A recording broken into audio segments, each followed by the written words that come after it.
हे friend, कैसे आप सब? होप आप सब बहुत अच्छे होंगे। चलिए आज की इंटरेस्टिंग वीडियो स्टार्ट करते हैं। ऐसे इंटरेस्टिंग वीडियो जानने के लिए फ्रेंड आपको मेरे चैनल को सब्सक्राइब करनी होगी, जिससे लेटेस्ट अपडेट वीडियो आप सबके पास पहले जाए। और वीडियो अच्छी लगी हो फ्रेंड तो लाइक शेयर ज़रूर करें। आज मैं एक्सप्लेनेशन देने वाली हूँ लव अनएक्सपेक्टेड एपिसोड 9 की।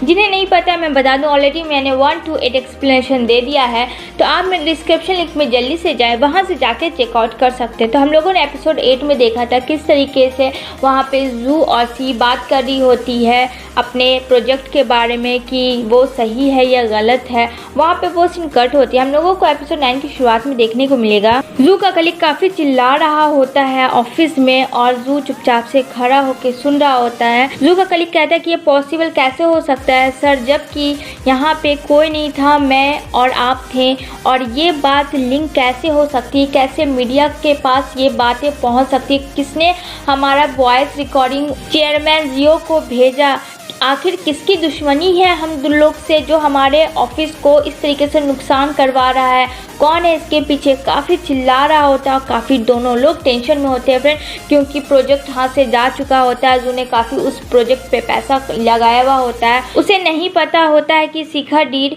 आखिर उसका ऑनर कौन है, ये सारी चीज़ें वहाँ पे वो सोच रहा होता है। तो जू का कलीग कहता है कि यहाँ पे तो बॉस मैं था, आप थे और डायरेक्टर ली थी, ये हम ही तीनों के बीच में ये डील फिक्स हुई थी, लेकिन यहाँ पे चौथा कौन है जो हम लोगों की बात सुन रहा था और वहाँ पे चेयरमैन जियो को हमारी वॉइस भेजा। तो सडनली यहाँ पे याद आता है, बोलता है जू का कलीग कि बॉस वहाँ पे सी भी तो थी, यानी कि ये सारी काम सी की है। यहाँ पे जू बैठ जाता है चेयर पे और चुपचाप से सुन रहा होता है, क्योंकि बहुत ज़्यादा उसे धक्का लगा होता है फ्रेंड, क्योंकि उसकी कंपनी एक तो इतनी नामी थी, उसके बाद से ये सारी अफवाहें मीडिया वगैरह सब फैला रही थी। और यहाँ पे देखने को मिलेगा कि यहाँ पे सी बात कर रही होती है फ़ोन पे, और वहाँ पे कहता है जियो जो कि चेयरमैन था पहले वाला कि तुम बहुत अच्छा काम किए हो, थैंक यू सो मच, तुमने मेरा साथ दिया, मेरा सपोर्ट किया, मैं तुम्हें गिफ्ट देता हूँ, तुम्हें अपना अकाउंट भेजो, तुम्हें जितना पैसा चाहिए मैं तुम्हें दूंगा। तो यहाँ पे सी बोलती है नहीं नहीं, मुझे एक भी पैसा आपका नहीं चाहिए, मुझे बस मैड टाइगर में पार्टिसिपेट करना है, यही मेरे लिए बहुत बड़ी बात है और मुझे कुछ भी नहीं चाहिए। तो वहाँ पे वो फ़ोन रख देती है। तभी सडनली वहाँ जा रही होती है तो वहाँ पे जू का कलीग आता, कहता है कि तुम। यहाँ पे सी बोलती है क्या हुआ, तुमने मेरे बॉस के कंपनी को इस तरीके से डुबाया है कि मैं तुम्हें यहाँ से निकालता हूँ। काफ़ी वो चिल्लाता है और बोलता है कि आज के बाद से कोई ज़रूरत नहीं है तुम्हें इस कंपनी में आने की, क्योंकि मुझे सब पता है, तुमने ही यहाँ मिस्टर जू को बताया है सारी बातें हम लोगों की। उसके बाद वो उसे निकाल देता है। वहाँ पे सी सोच रही होती है कि सडनली इसे ये सारी चीज़ें कैसा पता हो गई। उसके बाद जू आता है वहाँ पे और फिर बोलता है कि सी मुझे पूरा यकीन है कि तुमने ये इंफॉर्मेशन चेयरमैन जियो को नहीं पहुँचाई है, मैं तुम पे पूरा ट्रस्ट करता हूँ और मुझे पता है कि ऐसा कुछ तुम्हारे नहीं किया, और अगर तुमने ऐसा किया है तो ज़रूर कोई ना कोई रीज़न होगी। वहाँ पे वो बहुत ज़्यादा ट्रस्ट करता है जू सी पे, और सी बेचारी चुप हो जाती क्योंकि कहीं ना कहीं उसने बहुत बड़ी गलती कर दी थी फ्रेंड, और यहाँ पे वो चुप हो जाती है। वहाँ पे बोलता है जू मैं इसको अपने तरीके से हैंडल कर लूँगा, जाओ तुम यहाँ से, अपने कलीग को बोलता है। तो बोलता है ठीक है, फिर वहाँ से वो चला जाता है।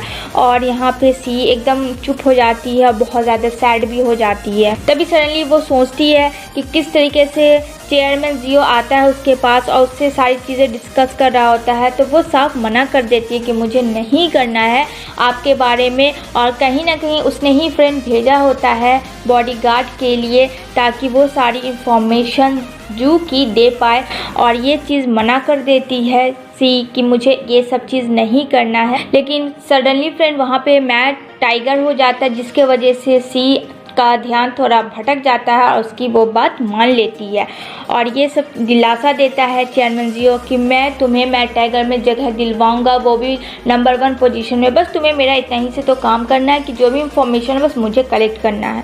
वहाँ पे वो कुछ नहीं बोलती है, फिर वहाँ से वो चली जाती है।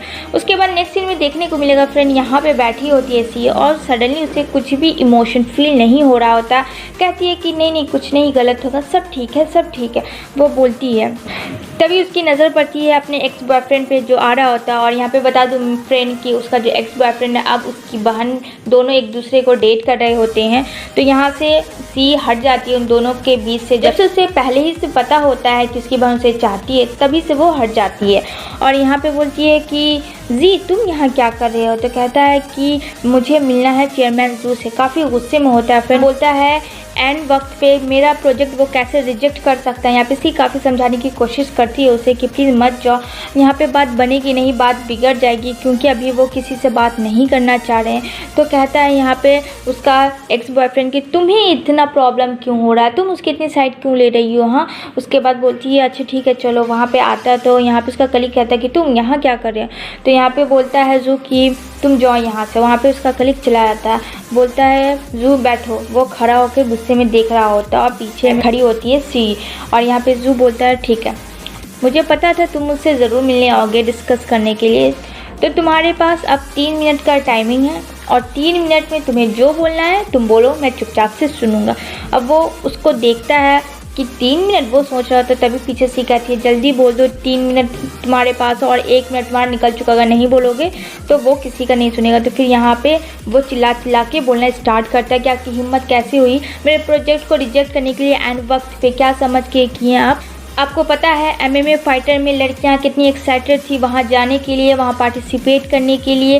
सारे लोग एक दूसरे से चैलेंज कर रहे थे और मैंने कितनी मेहनत की है एमएमए फाइटिंग में, सारी लड़कियों को कितना मैंने स्ट्रॉन्ग बनाया है, हर एक दूसरे से लड़ाई करवाई, बहुत सारी चीज़ें बोला होता। तभी वहाँ पे उसका 3 मिनट ख़त्म हो जाता है और जू बोलता है हो गया तुम्हारा टाइम ख़त्म, अब तुम जा सकते हो।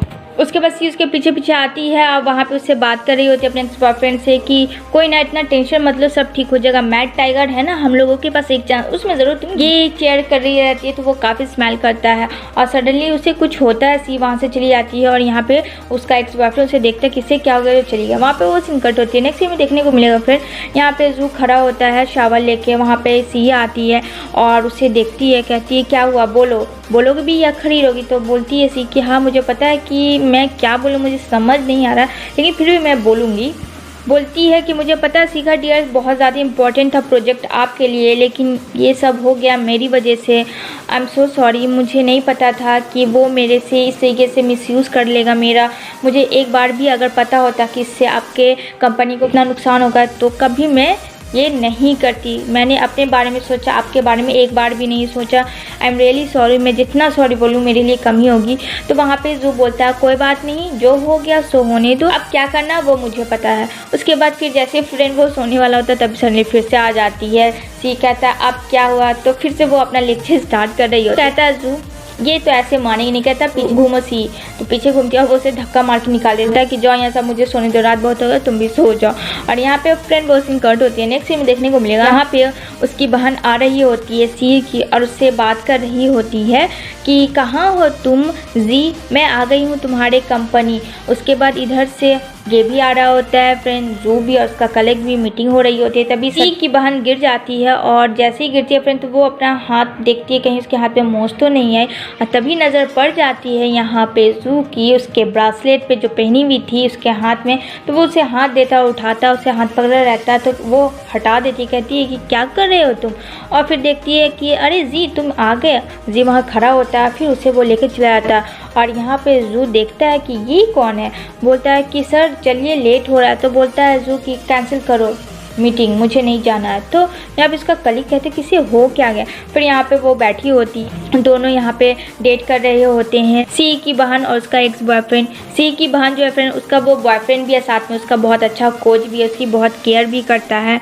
तो सी की बहन बोलती है कि हाँ डॉक्टर ने मुझे कहा है कि मुझे फिटनेस पे थोड़ा ध्यान देना होगा और थोड़ी मुझे एनर्जी लानी होगी। तो वो उसे खाना देते, बोलती है कि नहीं मैं नहीं खाऊंगी, बहुत ज़्यादा गंदा होता है। कहता कि नहीं बहुत अच्छा होगा, लो मैं अपने हाथ से खिला रहा हूँ। वो अपने हाथ से खिला रहा होता है और ये सारी चीज़ें यहाँ पे जू उसका कलीग देख रहा होता है। तो फ्रेंड यहाँ पे जू के कलीग को कुछ समझ नहीं आ रहा होता कि एक्चुअली में उसका बॉस कर क्या रहा है। तो पूछता है कि आप बॉस उसको इस तरीके से क्यों निहार रहे हैं। वहाँ पे कुछ नहीं बोलता है। तो कहता है कि ये कौन है, तो कहता है कि ये उसकी गर्लफ्रेंड है।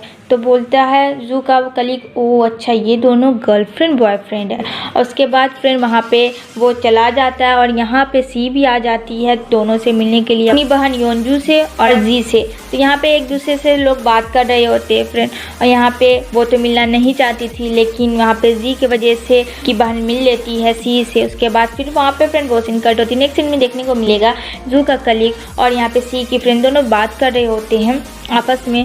तो यहाँ पे जू का कलीग बोलता है कि तुम लिन जियो को तो जानती ही होगी ना। तो बोलती है कि हाँ क्यों, वो तो यूनजो के क्लोज है। सी की फ्रेंड बोलती है कि हाँ वो दोनों एक दूसरे से लव करते हैं। तो कहता ओ सच में वो दोनों एक दूसरे को डेट पे कर रहे हैं। तो सी की फ्रेंड बोलती है कि हाँ क्यों, तुम्हें इससे क्या मतलब है, क्या लगता है कहीं तुम मेरे जगह उसे तो नहीं मैड टाइगर में लेके जाना चाहते हो। वहाँ पे वो गुस्सा हो जाती है और वहाँ से वो चली जाती है। नेक्स्ट सीन में देखने को मिलेगा फ्रेंड यहाँ पे जू के दिमाग में वही लड़की और ब्रेसलेट घूम रहा होता है जो कि यूनजो उसके दिमाग में घूम रही होती है फ्रेंड, और वो उसकी पूरी मैच देख रहा होता है टीवी पे, हर एक चीज़ उसके बारे में जान रहा होता है क्योंकि वो अभी अभी जीती थी। तो वो न्यूज़ पे आ रही थी, हर एक चीज़ वो उसका देख रहा था बहुत ही गौर से। और यहाँ पे सी देख रही थी और उसे बहुत अजीब फील हो रहा था क्योंकि कभी आज से पहले ऐसा नहीं हुआ। जू ने कभी भी किसी लड़की में इंटरेस्ट नहीं लिया था, सडनली इतने रिलैक्स होकर वो उसका मैच वो भी शुरू से लेकर आखिरी तक देख रहा था। ये चीज़ उसे समझ में नहीं आती है। नेक्स्ट सीन में देखने को मिलेगा कि यहाँ पे जू और सी जा रही होती है। तो बोलती सी हम लोग कहाँ जा रहे हैं। तो कहता है कि हम यूनजू से मिलने जा रहे हैं। तो ये बोलती यूनजू से मिलने, इसे क्या हो गया। तो वहाँ पे फ्रेंड वो भी दौड़ के जाती है कि अरे चेयरमैन रुको, मैं भी आ रही हूँ, मैं भी आ रही हूँ। जल्दी से वो दौड़ जाती है, कहती है हेलो MMA गोल्डन, मैं सी हूँ। तो वहाँ पे सी के पीछे खड़ा होता है जो, कहती है मैं चेयरमैन की असिस्टेंट हूँ। तो यहाँ पे उसकी बहन कुछ समझ नहीं पा रही होती कि ऐसा रिएक्ट क्यों कर रही है उसके सामने। वो इशारा करती है कि मैं चेयरमैन की असिस्टेंट हूँ, पता है ना, और मैं आपकी बहुत बड़ी फ़ैन हूँ। मैं आपकी इतनी बड़ी फ़ैन हूँ कि मैं आपको क्या बताऊँ। तो यहाँ पे वो उसका बॉयफ्रेंड जू यून का हंस रहा होता है कि इसे क्या हो गया, ये ऐसा बर्ताव क्यों कर रही है। उसके बाद वहाँ पे आती है तो बोलती है हाय हाँ मैं लीन जो हूँ, आपसे मिलके बहुत खुशी हुई। और यहाँ पे वो हंस देती है सी। उसके बाद यहाँ पे बोलता है चेयरमैन जू को कि चलो बैठो सब मिल के, और फिर वहाँ पे बैठ जाते हैं। और यहाँ पे सी देख रही होती है चेयरमैन जू को कि वो इस तरीके से क्यों उसकी बहन को देख रहा है, उसे बिल्कुल अच्छा नहीं लग रहा होता। और यहाँ पे बोलती है यूनजो कि जी क्या हुआ, ये इस तरीके से चेयरमैन जू मुझे क्यों निहार रहा है। तो यहाँ पे बोलता है उसका बॉयफ्रेंड के चेयरमैन जू तो बात करिए, क्या बात है बोलिए यहाँ पे। तो फिर भी वो कुछ नहीं बोलता है। तो उसका बॉयफ्रेंड बोलता है ये ली यून जो है 24 साल की है।